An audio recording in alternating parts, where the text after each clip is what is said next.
all around. She searched and she searched for a thing unknown, a thing she could not remember. She walked through the streets, the cobbled streets of a city. In her hand, her tattered teddy, her only simple treasure. The dark of the night kept her secret hidden, the deepest wish of her heart.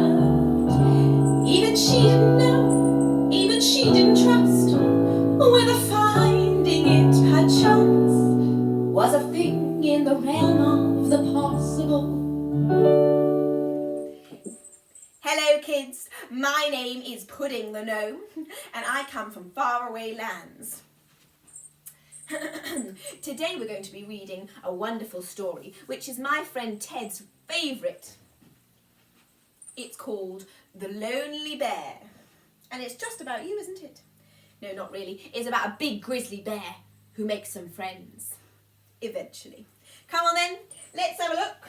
You sit here, Bear. The Lonely Bear and the Farmer's Daughter.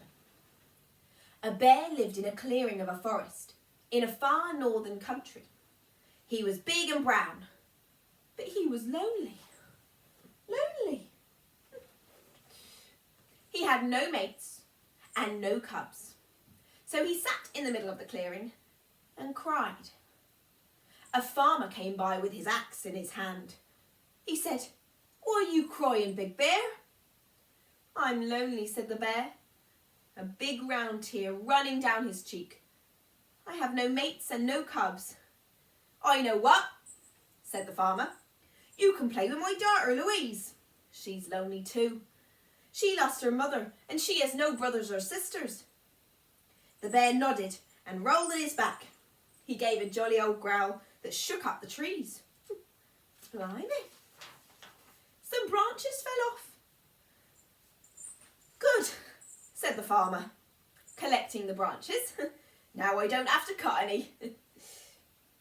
The bear smiled and sat up again. The farmer said goodbye and promised to send his daughter right away. Little Louise came to play with the bear every afternoon. In the mornings she had lessons to attend, but her afternoons were free. She named the bear Bruno. Bruno the bear enjoyed Louise's visits. He was big but gentle.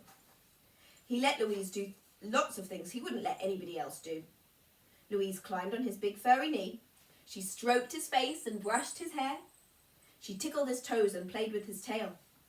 But Bruno didn't mind because he liked her. In time, all the animals of the forest came to watch this marvellous sight. First came Harry the woodpecker. He pecked at the tree trunk nearby till Bruno got fed up and growled. Louise was amazed at Bruno's angry growl. She said, "Bruno, don't growl. Harry has to peck. He's a woodpecker.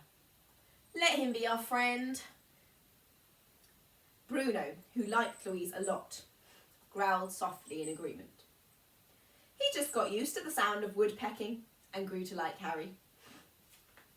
Then came David the tortoise, shuffling in the leaves. The leaves rustled and rustled till Bruno got fed up. He growled angrily again. And Louise said again, "Bruno, David has to shuffle. He can't move any other way. Let's have him as a friend." So again, Bruno agreed because he liked Louise a lot. In time, he got used to the rustling leaves and got to like David. Then came Rory the lion. He paced around in the clearing, round and up and down. He paced impatiently, looking for a prey. Louise climbed into Bruno's lap and snuggled up there. She was frightened. She didn't know what to do. She wanted to befriend the lion, but he was too fierce and scary. Rory the lion roared loud and fierce when he saw Louise on Bruno's lap. He didn't want to pick a fight with Bruno, but he wanted to have Louise for dinner. He sat down and thought and thought. Whilst he was thinking, David the tortoise shuffled near him and tickled his feet. The lion burst into robust laughter. He laughed and laughed until he dropped down in exhaustion and nearly fell asleep. Oh, you're right, sorry, Bear. He did fall asleep. Thank you for correcting me. He is very useful. Meantime, Harry the Woodpecker flew over to the farmer's house and pecked on his door. He told the farmer about the lion. The farmer took his gun and left for the forest. What's going to happen? What is going to happen? Harry the Woodpecker flew back to the clearing. There the lion was still asleep. Louise and Bruno stayed quietly in the same spot. Deep in the forest, a shot was heard. Then, to everyone's surprise, the farmer appeared in the clearing with a dead deer on his shoulder. He laid it before the lion and hid behind a tree. Rory the lion woke up with a big yawn. When he saw the dead deer, he was delighted. He ate it ravenously until he was satisfied. Then he looked around and saw Bruno the bear with Louise on his lap, Harry the Woodpecker standing on Bruno's head, and David the tortoise by Bruno's feet. These are my friends, thought Rory to himself. Or else, where did the food come from? He curtsied a little and said, "Thanks for your help. As from now you need not fear.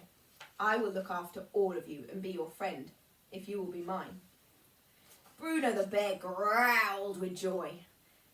Harry the Woodpecker flew off to a tree and pecked it fervently.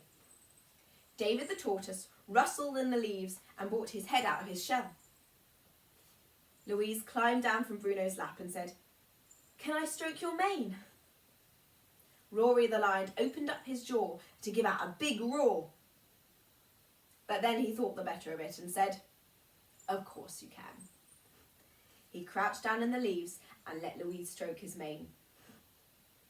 When Louise left to go home that afternoon, Bruno the bear no longer felt lonely. He was delighted to have so many friends. Louise was happy too, because she could visit them whenever she liked. Woo! The end.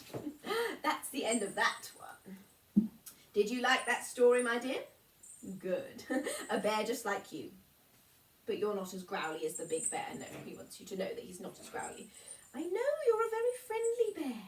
Not as growly and big and mean and scary. But he was good in the end, wasn't he? All he needed was some friends. It's good to have friends. Right then, is it song time? I think so. Right, I'm going to sing you a lovely little tune on my exit, and then I'll be back again tomorrow. So let's have a little look, shall we, in my repertoire. Once upon a time, there was a little girl who walked in the dark, searched in the dark, a torch in her hand that shed light all around. She searched and she searched for a thing unknown, a thing she could not remember. She walked through the streets, the cobbled streets of a city. In her hand, her tattered teddy, her only simple treasure. The dark of the night kept her secret hidden, the deepest wish of her heart. Even she didn't know, even she didn't trust, whether finding it perchance was a thing in the realm of the possible. Oh, I do love a song.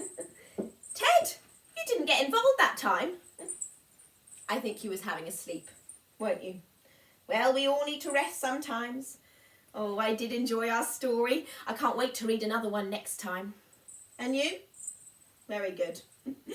Well, it's goodbye from me now and goodbye from Ted. Say goodbye. Bye, everyone.